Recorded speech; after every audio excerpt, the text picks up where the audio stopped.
మనుషుడు మనుషుడే, దేవుడు దేవుడే. అయితే ఈ మనుషుణ్ణి తన వలె తనంత వానిగా చేయాలన్నది ఆయన కోరిక, ఆయన ఆశ.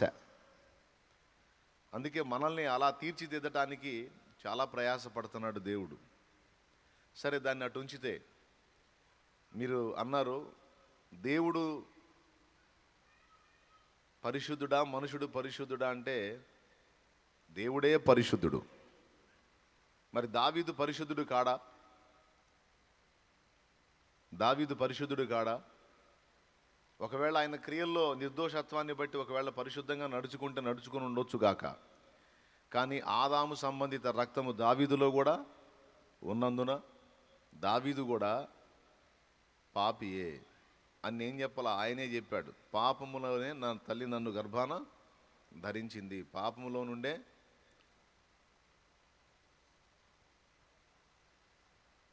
నేను కూడా భూమి మీదకి వచ్చాను, నా రక్తం కూడా పాపము చేత మలినమై ఉంది అని తానే ఒప్పుకున్నాడు. అంతేకాదు, ఇంతగా మాట్లాడిన దావీదు తన చర్యల్లో కొన్నిసార్లు దోషాలు కూడా ఉన్నట్టు మనకి వ్రాయబడింది. దేవుడేమో ఒక దోషాన్ని, ఊరియాను హత్య చేయించినటువంటి దోషాన్ని రాయించాడు. దావీదు అంటాడు, నా దోషములు నా తల వెంట్రుకల కంటే విస్తారంగా ఉన్నాయి అంటాడు. బాగుంది. సో వీళ్ళిద్దరికి కంపేర్ చేస్తే దావీదు ఎక్కడ, దేవుడు ఎక్కడ? కానీ ఒక బలహీనుడైన మనుషుడై ఉండి ఒక రాజు యొక్క స్థానంలో ఉన్నందున దావీదు ఏమని మాట్లాడుతున్నాడంటే, నా యొద్ద నివసించున్నట్లు దేశంలో నమ్మకస్తులైన మనుషుల కొరకు నేను కనిపెడుతున్నాను అన్నాడు. అంతేకాకుండా నిర్దోష మార్గమందు నడుచువారు నాకు పరిచారకులుగా ఉండాలి. నా దగ్గర ఎవడైనా పరిచర్య చేయాలంటే వాడు దోష మార్గంలో నడిచేవాడై ఉండకూడదు, వాడు నిర్దోష మార్గంలో నడిస్తేనే నేను వాడిని టెస్ట్ చేసి పరిశీలించి పరిశోధించి ఓకే చేసి అప్పుడు నా దగ్గర పెట్టుకుంటా, పరిచారకుడుగా పరిచారకురాలిగా. నేను పరిచారకురాలిగా నా సన్నిధిని పని చేయడానికి ఒకళ్ళని ఎంపిక చేసేటప్పుడు వాళ్ళు దోష మార్గంలో నడుస్తున్నారా నిర్దోష మార్గంలో నడుస్తున్నారా అనేది ఖచ్చితంగా నేను పరిశీలించుకుంటాను అని దావీదు పలికాడు. అంతేకాకుండా దేశంలో ఉన్న వాళ్ళు ఎవరైనా నా దగ్గర నివాసం ఉండాలంటే వాళ్ళు నమ్మకస్తులై ఉండాలి. నమ్మకస్తులై ఉన్న వాళ్ళు మాత్రమే నా యొద్ద నివసించడానికి నేను వీలు కల్పిస్తాను. మరియు అలాంటి వాళ్ళు ఎవరున్నారో నేను వాళ్ళని కనిపెట్టి చూస్తాను. అంటే ఇప్పుడు రెండు విషయాలు మన దృష్టికి తెస్తున్నాడు. ఒకటి, ఆయన యొద్ద నివాసం ఉండాలంటే వారికి నమ్మకత్వం ఉండాలి. రెండవది, ఆయన యొద్ద పరిచర్య చేయాలి అంటే వాళ్ళకి నిర్దోషత్వం ఉండాలి. దేవునికి స్తోత్రం. పెద్దగా చెప్పండి, గట్టిగా చెప్పండి.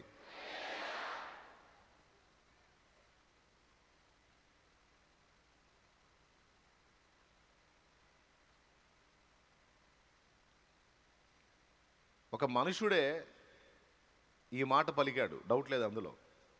కానీ పరిశుద్ధాత్మ ఆ మాటల్ని గ్రంథంలోనికి రానిచ్చాడు. ఎందుకు రానిచ్చాడు అంటే, ఒక మనుషుడే ఇలా కోరుకున్నప్పుడు జీవము గల దేవుడనైన నేను ఎలా కోరతాను? ఒక మనుషుడే ఇలా ఆశించినప్పుడు మరి జీవము గల దేవుడనైన నేను అగ్ని అంత పవిత్రుడను, మరి నేను ఎలా ఆశిస్తాను? నా దగ్గర కూడా నిత్యము నివాసం ఉండటానికి నమ్మకస్తులైన మనుషుల్ని నేను వెతుక్కోనా?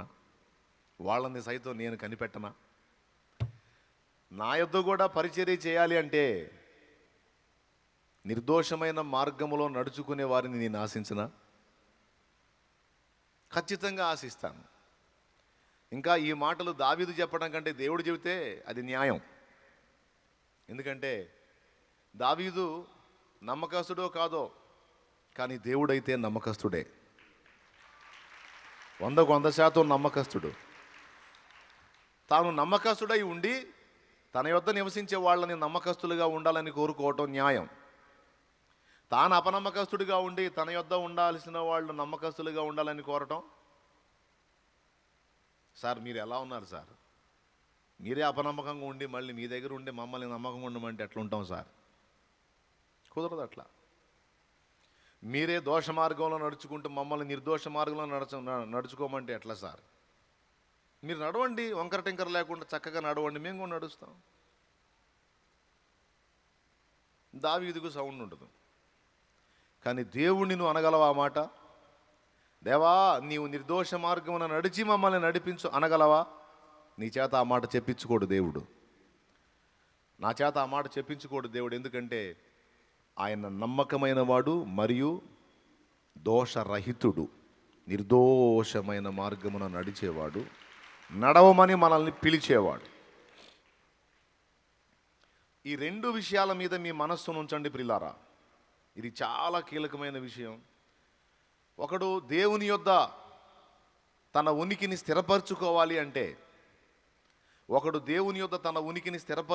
అంటే, దేవుని చేత ఒకడు వాడబడాలి అంటే, ఒకని జీవితాన్ని దేవుడు ఆశీర్వదించి వెలిగించి అనేకులకు దీపంగా మార్చాలి అంటే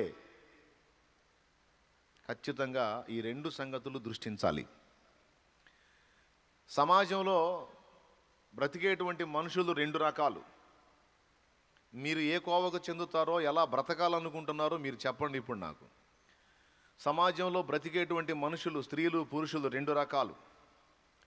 ఒకటి తమ కోసం తామే బతికే బ్రతుకులు. ఎవడు ఎట్లన్నా పోని, ఎవరు ఎక్కడన్నా సావని, ఏది ఏమన్నా అయిపోని, నేను బాగుండాలి, నా భార్య పిల్లలు బాగుండాలి, ఇక ఊరు మొత్తం కలిసి ఏట్లో పడినా నాకు అనవసరం అనే రకం. వీళ్ళు స్వార్థపరులు, తమ కోసం తామే బతికే రకాలు. ఇది ఒక జాతి. రెండవ జాతి, నేను తిన్నది మట్టి పాలు, ఇతరులకు పెట్టింది నా పాలు, కాబట్టి పరోపకారార్థం ఇదం శరీరం అన్నట్టు నేను నా కోసమే గాక దేవుని కోసం, దేవుడు అనుగ్రహించినటువంటి సమాజం కోసం బ్రతకాలి అనే తలంపు కలిగిన వాళ్ళు. ఈ రెండు రకాల మనుషులు లేదా రెండు రకాల జాతులు ఈ లోకంలో ఉన్నది ఈ రెండే. ఇందులో మీరు ఏ కోవలో ఉండాలనుకుంటున్నారు, ఏ జాతికి చెంది ఉండాలనుకుంటున్నారో మీరే డిసైడ్ చేసుకోవాలి. ప్రతి మనిషి తన అంతరంగంలో ఈ ప్రశ్న కలిగి ఉండాలి. నా బ్రతుకు నా కోసమేనా? నా బ్రతుకు నా స్వార్థానికేనా? లేకపోతే సమాజ శ్రేయస్సు కొరక? Praise the lord. అంతేనా? నీ స్వార్థం ఏమి లేదా? అంటే నీ కోసం, నీ ఇంటి కోసం మాత్రమే నువ్వు బతకాలనుకోవట్లా. ప్రభువు కొరకు, సమాజ శ్రేయస్సు కొరకు బతకాలన్న ఆకాంక్ష మీలో ఎంతమందికి ఉంది? ఉంటే చేతులు ఎత్తండి. నాకుందన్న ఆశ, నాకుంది అన్న. సమాజ శ్రేయస్సు కొరకు ఉందా? ఆ దృష్టి ఉందా మీకు? రైట్. అట్లయితే ఆశ నీ గుండెల్లో ఉంది, సంతోషం. నా దేవునికి కృతజ్ఞతా స్తోత్రాలు. నిజంగా బతుకంటే ఇదే. మన స్వార్థం కోసం, మన ఆనందం కోసం, మన సుఖం కోసం, మన కడుపు కోసం, మన సంతోషం కోసం బతికే బతుకు వివేక శూన్యమైన జంతువు బతుకు. ఇంట్రెస్ట్ ఉంటే రాసుకో. మన స్వార్థం కోసం, మన ఆనందం కోసం, మన కడుపు కోసం, మన సుఖం కోసం, మన కోసం మాత్రమే మనం బతికే బతుకు జంతువు బతుకు. ఎందుకంటే అది వివేక శూన్యమైన మృగం. దానికి ఇతరులకు ఉపకారం చేయాలన్న ఆలోచన ఉండదు. అర్థమైందా? ఏ పొద్దు కూడా దాని కడుపును అది ఆలోచించుకుంటుంది, దానికి అంత ఆహారం ఎత్తుకుంటుంది, తింటుంది, హాయిగా బతుకుతూ ఉంటుంది. కానీ సమాజ శ్రేయస్సును గురించి, ఇతరులను గురించి అది ఆలోచించదు. కానీ పక్షులు ఉన్నాయి. పక్షులు మళ్ళా సపరేట్. కొన్ని జాతుల పక్షులు ఇప్పుడు మీరన్న అభిప్రాయంతో ఏకీభవిస్తాయి. పక్షులు వింత ఏంటో తెలుసా? కాకులండి. కాకులు ఎంత గోల్ చేస్తాయి. ఎవడన్నా అల్లరి చేస్తాడు, ఏందిరి ఈ కాకి గోల్ అంటాం మనం. దాని గొంతు భయంకరంగా ఉంటుంది. కానీ మీకు తెలుసా, ఒక పదార్థం కాకి కనబడితే ఎంత గోల్ చేసిద్దో మిగిలిన కాకులన్నిటిని పిలుచుద్ది. రండిరా ఇక్కడ ఆహారం ఉంది రండి అని. అది తింటది, మిగిలిన కాకులకు కూడా సమాచారం ఇస్తుంది. పక్షుల్లో మాత్రం ఆ ఛాన్స్ ఉంది, అలాగే చీమల్లో ఆ ఛాన్స్ ఉంది. చీమలు అల్ప ప్రాణులు.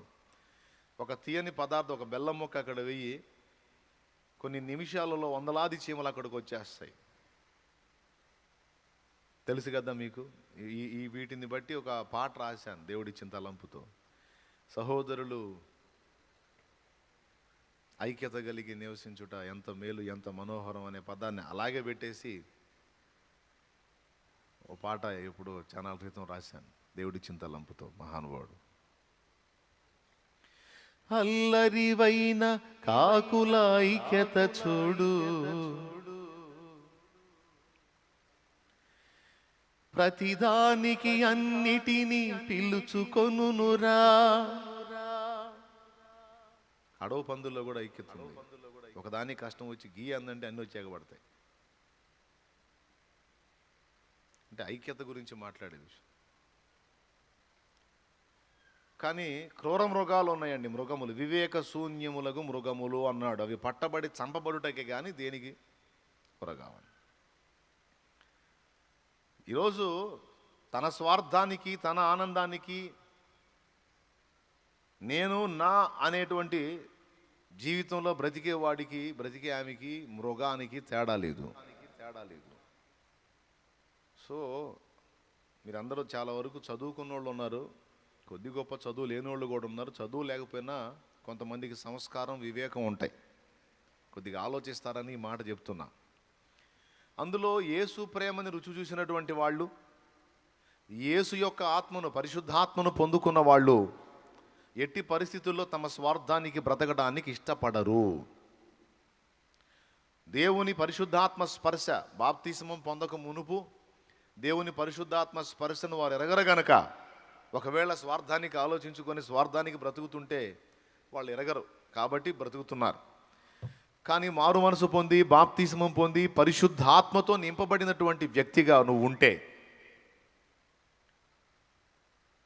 ఖచ్చితంగా నీ హృదయంలో ఒక పరివర్తన అనేది ఏర్పడిద్ది.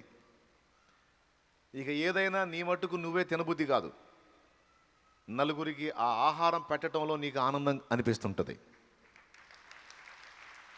ఏదైనా ఒక కార్యాన్ని నువ్వు చూసి నీ మట్టుకు నువ్వే సంతోషించడం నీకు సంతోషంగా అనిపించదు, దాన్ని నలుగురికి చూపించినప్పుడు నీకు సంతోషం కలిగింది. నీతో పాటు నలుగురు కలిసి ఆ విషయమై ఆనందిస్తున్నప్పుడు దానిలో నీకు ఆనందం దొరికింది. ఈ విధమైన ఒక డిఫరెంట్ సైకాలజీ వచ్చేస్తుంది. పరిశుద్ధాత్మ సంబంధులైన వాళ్ళందరికీ కూడా ఇలాంటి మైండ్ వచ్చేస్తుంది. అదే లోకంలో ఉంటే ఇది ఎవరో చూడకూడదు, ఇది ఎవరో తినకూడదు, ఇది ఎవరో వినకూడదు, నాకే ఉండాలి, నేనే పొందాలి అనే స్వార్థం ఉంటుంది. ఎప్పుడైతే దేవుని ఆత్మతో నింపబడటం అనేది జరుగుతుందో ఆ మైండ్ మారి నేను తినేది నలుగురు తింటే బాగుండు, నేను పొందే ఆనందం నలుగురు పొందితే బాగుండు, నేను తెలుసుకున్న రక్షకుడిని నలుగురు తెలుసుకొని బాగుపడితే బాగుండు అనే ఆ మైండ్ వచ్చేస్తుంది. ఒకవేళ మారు మనసు పొంది బాప్తిస్మం పొంది కూడా నీకు ఆ మైండ్ రాలేదంటే ఇంకా నువ్వు సరిగా పరిశుద్ధాత్మను పొందలేదు. మారు మనసు పొంది బాప్తిస్మం పొంది కూడా నువ్వు మళ్ళీ నీ స్వార్థానికే నువ్వు బతుకుతుంటే, సమాజ శ్రేయస్సు విషయమై నీకు దృష్టి లేకుండా, దైవ చిత్తం విషయమై నీకు ఆసక్తి లేకుండా నీ స్వార్థానికే నువ్వు బ్రతుకుతూ ఉంటే నువ్వు ఇంకా పరిశుద్ధాత్మ శక్తిని అనుభవించలేదు, పరిశుద్ధాత్మను పొందలేదు. దేవుని ఆత్మ నీలో దేవుని ప్రేమ ఇంకా కుమ్మరించిన అనుభవం నీకు రాలేదు. పరిశుద్ధాత్మ మన హృదయాల్లో దేవుని ప్రేమను కుమ్మరిస్తాడట. మన ప్రేమ కాదండి, మనుషుల ప్రేమ కాదు, దేవుని ప్రేమను మనలో కుమ్మరిస్తాడట. ఆ దేవుని ప్రేమ మన హృదయంలో కుమ్మరించబడ్డప్పుడు మనం ఇక స్వార్థపరులుగా గాక ప్రేమతో నింపబడిన వ్యక్తులుగా సమాజ శ్రేయస్సు కొరకు సాటివారి హితవు కోరి చేయగలిగినంత మంచి చేయడానికి తపన పడతా ఉంటాం. ఇదనేది నీకు రాలేదు అంటే నువ్వు మళ్ళొక్కసారి దేవుని పాదాలు పట్టుకొని మారు మనసు పొంది దేవుణ్ణి వేడుకోవాలి. నాలో ఈ స్వార్థకాంక్ష ఇంకా చావలేదు తండ్రి, ఎదుటి వాళ్ళు మేలు పొందితే నాకు సంతోషం కలగట్లేదు, నాకు ఇబ్బంది అనిపిస్తుంది, కానీ నీ వాక్యం వింటుంటే, నీ దాసుడు చెప్పిన మాటలు వింటుంటే అదొక ప్రత్యేకమైన జీవితం. నాకెందుకు అలాంటి మైండ్ రాలేదు, నాకెందుకు అలాంటి మనసు రాలేదు, ఎప్పుడు నా స్వార్థం నా స్వార్థం, నా ఈ దరిద్రం ఎప్పుడు పోయిద్ది నాలో, ఇది తప్పే, ఇది తప్పే, ఇది నాలో పోవాలి తండ్రి, నీ ప్రేమ నా హృదయంలో కుమ్మరించు తండ్రి అని నువ్వు మోకాళ్ళేసి ప్రార్థన చేయి. పరిశుద్ధాత్మ ఆయన ప్రేమను, దేవుని ప్రేమను నీ హృదయంలో కుమ్మరిస్తాడు. తప్పకుండా నీ సైకాలజీ మారిపోయింది. ఓకేనా? అది ఇప్పుడు మీరు చాలామంది, దాదాపు అందరూ చేతులు ఎత్తారు. ఏమని చేతులు ఎత్తారు? నేను నా కొరకు నా స్వార్థానికి కాదు, నేను చచ్చేలోపు సమాజానికి, నా ప్రభువుకి మేలు, ఆయనకు సంతోషం కలిగించాలి, ప్రభువుకి సంతోషం కలిగించాలి, సమాజానికి మేలు చేసి చావాలి. నా తీర్మానం అది. మరి మీ తీర్మానం అంటే చెయ్యొద్దు. మరి నీ తీర్మానం కూడా అదేగా.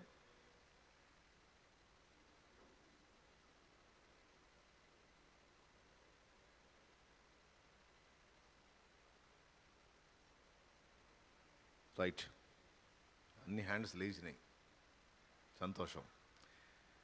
అయితే ఇప్పుడు సమాజానికి హితవు చేసి, సమాజానికి మేలు చేసి, సమాజానికి ఒక వెలుగునిచ్చే దీపంగా నువ్వు ఉండాలనే ఆశ నీ గుండెల్లో ఉంది.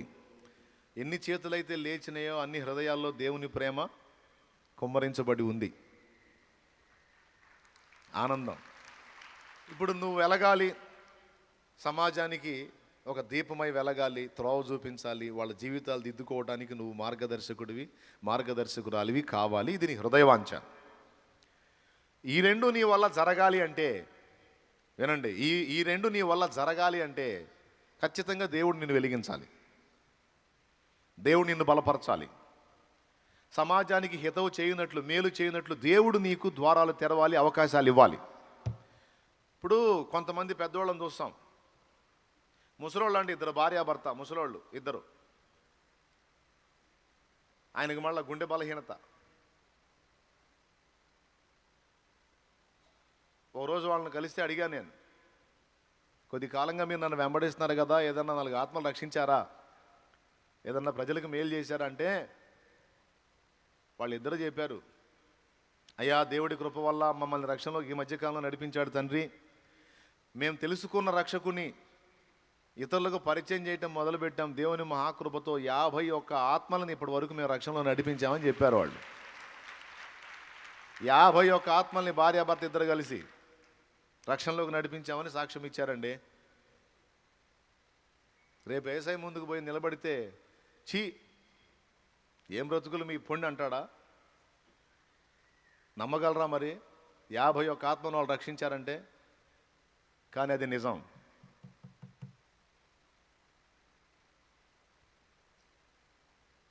అంటే ఇప్పుడు ఆ 51 కుటుంబాలకి లేదా 51 జీవితాలకి వీళ్ళు ఏమయ్యారు? నక్షత్రాలయ్యారు, జ్యోతులయ్యారు. మనమేమో మనలో కొంతమంది కావాలని ప్రార్థన, కావాలని పాటలు పాడటం తప్ప నిజంగా ఎంతమందికి నిజంగా వెలుగునిచ్చాం అనే ప్రశ్న మనం వేసుకోవాలి. మనం పాటలు, లోకములో నీ కొరకు జ్యోతిగా నన్ను వెలిగించు అని ఒక భక్తుడు పాడాడు, అది వాడుకుంటాం. ప్రతిదినము నీ యొద్దకు ఆకర్షించి ప్రభువా ప్రేరణనిచ్చి, ప్రతిదినము నీ యొద్దకు ఆకర్షించి ప్రభువా నిన్ను ప్రార్థింపగ ప్రేరణనిచ్చి, ప్రతి చోట నీకై జ్యోతిగా నిలిపి, ప్రతి చోట నీకై జ్యోతిగా నిలిపి, పరిశుద్ధాత్మతో నన్ను నింపుమా, పరిశుద్ధాత్మతో నన్ను నింపుమా, ఆరాధనే చెయ్యనా, ఆనందమే పొందనా, ఆరాధనే చెయ్యనా, ఆనందమే దేవుడవు నీవేనని, మదినేలేరా రాజు నీవేనని. బాగుంది బాగుంది. ఇట్లాంటి పాటలు ఇంకా కొన్ని ఉన్నాయి, పాడుకుంటూ ఉంటాను. నన్ను జ్యోతిగా చేయి, జ్యోతిగా చేయి, జ్యోతిగా చేయి అని. ఆ ముసలోళ్ళు అయితే ఆల్రెడీ 51 మందికి వెలుగయ్యారు. కొంచెం కింద పెట్టబడిన దీపంలాగా, మంచం కింద పెట్టబడిన దీపంలాగా వాళ్ళు లేరు. దీపస్తంభం మీద ఉంచబడిన దీపం వలె తమ ఇంటికి, సమాజంలోని కొంతమంది వ్యక్తులకు వెలుగునిచ్చారు. అది కదా బతుకు. చచ్చినా బతికినా అది కదా జీవితం. ఇంకా చెప్పాలంటే వాళ్ళు 10 మందికి అన్నం పెడితేనేమో ఆ పూట కడుపు నింపినోళ్ళు, మంచిదే రాసుకుంటాడు. కానీ అది శరీర సంబంధమైన అవసరత, తాత్కాలికం. ఒక రోజుకి వాళ్ళు తిన్న కడుపు, వాళ్ళ శరీరం కూడా నశించిపోతుంది.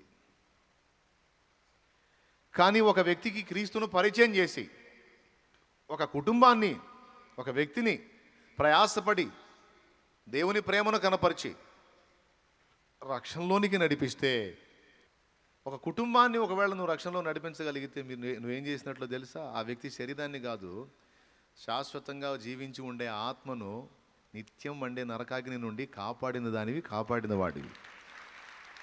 అది ఎంత విలువైందో, అది ఎంత శ్రేష్టమైందో. అంటే అలాగని శరీరానికి హెల్ప్ చేయొద్దా? నో, శరీరానికి కూడా సాయం చేయొచ్చు. కానీ శరీరానికి సాయం చేస్తేనేమో అల్ప సాయం, ఆత్మరక్షణలోనికి నడిపించబడితేనే అది శాశ్వత సాయం.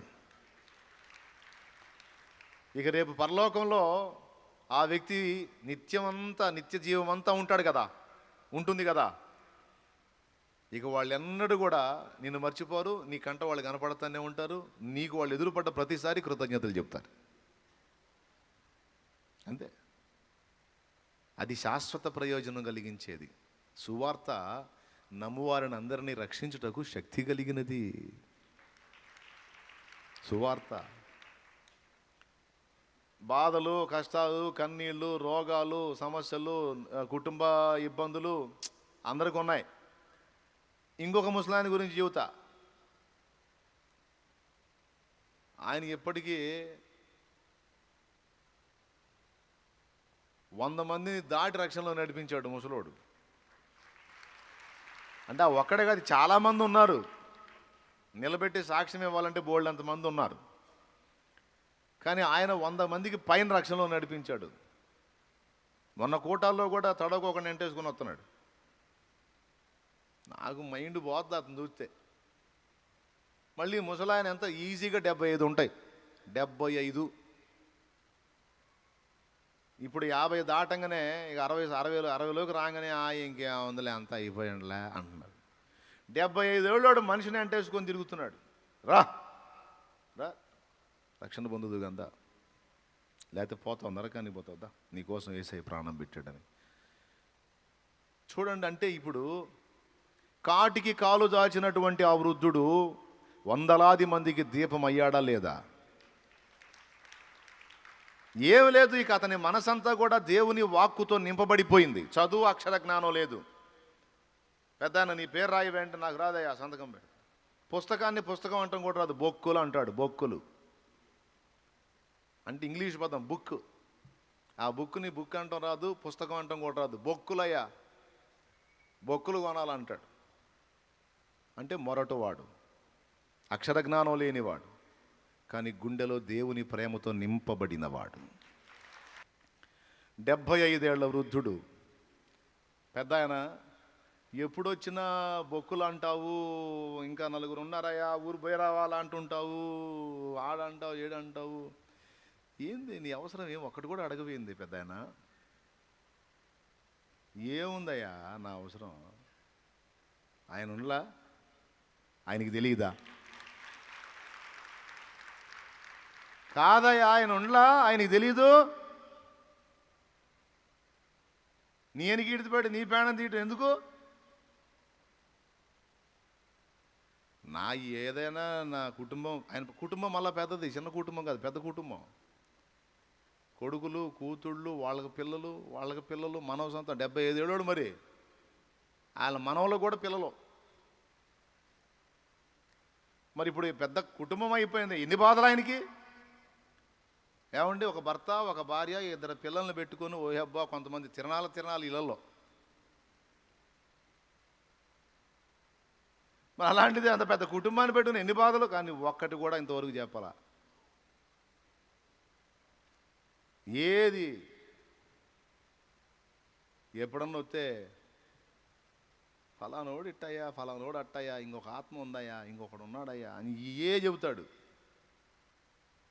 నాకు గుర్తులేదు స్పష్టంగా, ఇదిగో ఇది సమస్య, ఈ సమస్య, దీనికోసం చెయ్యి అన్నది గుర్తులేదు నాకు. 2010 నుంచో 11 నుంచో వెంటాడుతున్నాడు.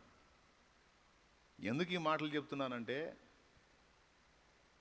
ఎంతమందికి రక్షణ వార్త ప్రకటించి రక్షణలోకి నడిపించి స్థిరపరిచాడో వాళ్ళందరికీ ఆ జీవితం ఒక దీపం, ఆ బ్రతుకే సార్థకం, ఆ జీవితమే సార్థకం. ఇప్పుడు ఇవన్నీ నేను మీకు చెప్పాలా? ఆల్రెడీ మీరు ఆ మెట్లో ఉన్నారు. ఆల్రెడీ మీలో అనేక మంది ఇప్పటికీ అంకితమై కొంతమంది కొన్ని ఆత్మను రక్షించారు. అలాగే కొంతమంది రక్షణలో నడిపించబడుతున్న ఆత్మలకు పరిచారకులై పరిచర్య చేస్తూ ఉన్నారు. అందుకు సంతోషిస్తున్నా. ఇంకా కొంతమంది ఉన్నారు ఈ మెట్టు ఎక్కనోళ్ళు, వాళ్ళు నేర్చుకుంటారని చెప్తున్నా. ఓకేనా? రైట్. కాబట్టి ఇప్పుడు టోటల్గా మనకు అర్థమైంది ఏంది? లోకంలో ఉన్న రెండు జాతుల్లో ఒక జాతిలాగా తన స్వార్థం కోక సమాజ శ్రేయస్సు, తమ స్వార్థం కోసం కాక సమాజ శ్రేయస్సు కొరకు అండ్ దేవుని చిత్తం కొరకు బ్రతికేటువంటి జాతి ఒక జాతి ఉంది. ఆ జాతిలో మేము ఉండాలి అని మీరు కోరారు కనుక అదే జీవితం అని చెబుతున్నా. అదే ఉత్తమమైన జీవితం, అదే ఉన్నతమైన, అదే ఒక సత్క్రైస్తవుడి యొక్క జీవితం. ఎందుకంటే క్రైస్తవుడు అంటే క్రీస్తు అనుచరుడు, యేసు శిష్యుడు. గురువు ఎలా చేశాడు? మన గురువు తన కోసం ఏమీ ఉంచుకోలేదు, ఆఖరి రక్తపు బొట్టు వరకు. నిరపరాధి మౌనముని దీనుడాయను, మాతృమూర్తి వేదననే ఓదార్చెను. నిరపరాధి మౌనముని వేదనని ఓదార్చెను. అపవాది అహంకారమణచి త్రోసెను, అపవాది అహంకారమణచి త్రోసెను. పగవారిని పరదైసుకు ప్రార్థించెను, ప్రార్థించెను. సిలువపై వ్రేలాడే శ్రీయేసుడు, నరులకై విలపించిన నజరేయుడు. సిలువపై వ్రేలాడే శ్రీయేసుడు, నరులకై విలపించిన నజరేయుడు. ఆ దేవుడు చిందించిన రుధిరధారలే ఈ జగతిని విమోచించు జీవధారలు. సిలువపై వేలాడే శ్రీయేసుడు, నరులకై విలపించె నజరేయుడు.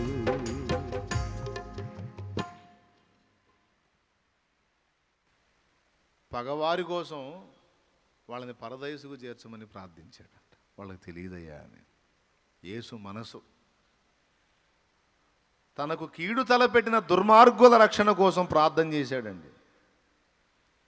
అంత దుర్మార్గం చేసిన వాళ్ళని పెద్దలుగా ఎంచలా, వారు చిన్న పిల్లలు, వారు ఏం చేస్తున్నారు వాళ్ళకి తెలియదు అంటే అది అర్థం ఏంటి? వాళ్ళు చేసేది వాళ్ళకి తెలియదు ఎవరికి? పిల్లలకి. వాళ్ళు చిన్న పిల్లలయ్యా పోనీ అన్నాడు తండ్రితో. ఎంత పెద్ద హృదయం అది! దైవ హృదయం. ఆయన శిష్యులమి, ఆయన అనుచరులమని చెప్పుకుంటున్నాం మనం. మన స్వార్థం కోసం బతికితే అట్ట? ఆయన మాదిరేంది? తన కోసం ఏమీ సిద్ధపరచుకోలేదు. అంత తన రక్తమంతా మన కోసం దారపోసిన ప్రేమామూర్తి.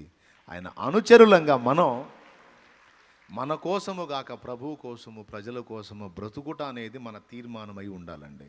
ఎంతమంది చేతులు జాపుతారో జాపండి, ఇదే తీర్మానం ఉన్నది.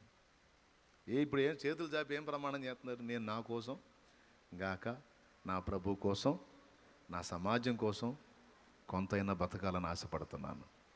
అదే నా తీర్మానం. కొంతనా చాలానా చూద్దాం. బతికితే సంతోషం. బతికితే దేవుడు నన్ను మెచ్చుకుంటాడు, నిన్ను మెచ్చుకుంటాడా?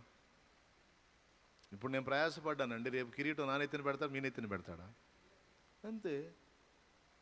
నేను చెప్పినట్టు నువ్వు కూడా బతికావు అనుకో, రేపు పిలిచి నేను ఆకలిగొని ఉంటిని, నీవు నాకు ఆహారం పెట్టావు, దప్పిగొని ఉంటిని, దాహం ఇచ్చావు, వస్త్రహీనుడనై ఉంటిని, వస్త్రం ఇచ్చావు, రోగినై ఉంటిని, పలకరించావు, చెరసాలలో ఉంటిని, చూడవచ్చావు. నా తండ్రి చేత ఆశీర్వదించబడిన దానా, నా తండ్రి చేత ఆశీర్వదించబడిన వాడా, రా, లోకం పుట్టినది మొదలుకొని నేటి వరకు మీకోసం సిద్ధపరచబడిన ఇదిగో నా తండ్రి రాజ్యములో ప్రవేశించు అని రేపు రారాజు అంటాడు నీతో. నీ నెత్తిన ఉంచుతాడు కిరీటం.